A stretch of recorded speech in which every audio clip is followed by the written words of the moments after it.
The history of India is filled with incredible stories of thriving civilizations, religions, and cultures. Dating all the way back to the Paleolithic age, India's civilization is one of the oldest that we know and has played a part on the world stage for centuries, and even still today. While it is impossible to truly capture all of India's history in one video, it still serves as a worthy topic to delve into. Evidence of cave paintings and stone tools have revealed that the first signs of human activity in India can be traced back to somewhere between 400,000 and 200,000 BC. Details concerning the civilizations inhabiting the region back that long ago do not exist, but we do know that one of the first sophisticated societies to walk the lands of India was the Harappan people, who likely existed throughout the first few thousand years BC. Positioned along the Indus River, the Harappan people had their own writing system, advanced social and economic system, and impressive urban cities and architecture. It is unknown why this civilization collapsed around 1500 BC, but some attribute their demise to the common floods and other natural disasters in the region, or potentially invaders from Western and Central Asia. The next known civilization to leave a mark on Indian history books was the Vedic Aryans. These people were initially migrants who spoke an early form of Sanskrit and were determined to stay true to their own tribal identity. The name they've been given, the Vedic people, comes from 4 sacred texts, or Vedas, that have presented researchers with a glimpse into the civilization's lives and beliefs. These Vedas are often considered to be the oldest Hindu scripts, and the Vedic civilization is believed to have spread their culture across a large portion of India by roughly 1000 BC.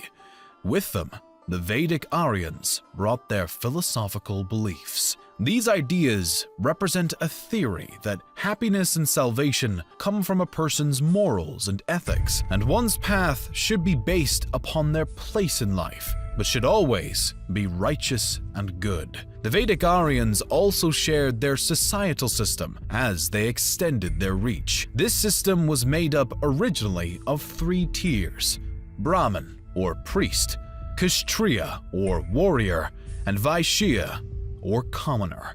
The Aryans continued to spread their tribal settlements across India throughout the following centuries as their own civilization grew and flourished in both culture and trade. A series of 16 individual settlements or states spanned across northern India, including the Gandhara, Kosala, Kuru, and the Magadha. The latter particularly flourished under the rule of Chandragupta Maurya during the 4th century BC as it began to expand, and its leader grew his own authority and worked to form the Mauryan Empire, which is believed to be the first Indian imperial power.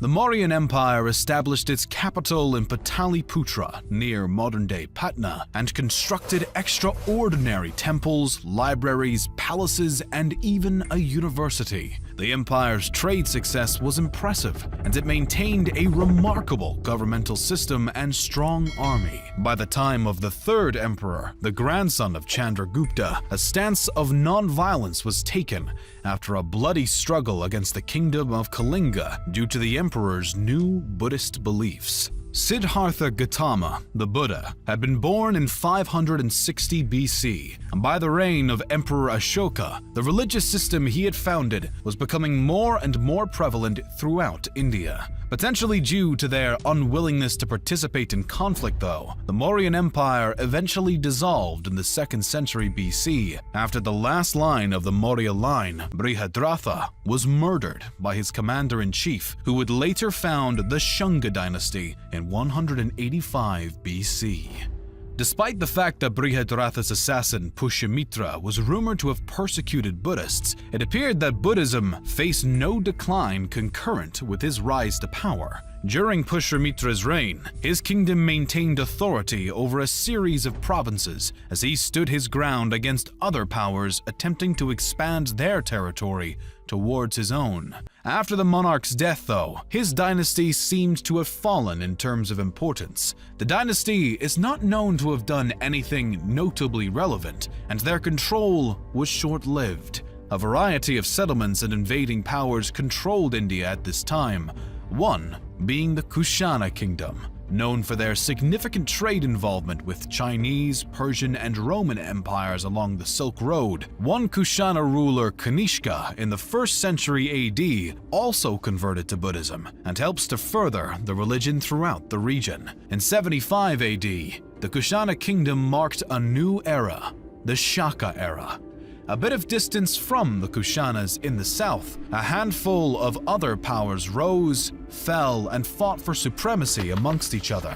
The kingdoms of Satavahana, Chera, Chola, and Pandya were some of the major authorities in the south during this time and through the Classical Age. The Gupta Empire became the face of northern India during the Classical Age, and the majority of the region was united under their authority during what is often described as northern India's Golden Age. The reign of the Gupta Empire is regarded as a time of law and order, as well as cultural flourishing. The rulers of the empire were no strangers to military expedition, but aimed to expand their territory through peaceful means, such as martial alliances, no less than through military action.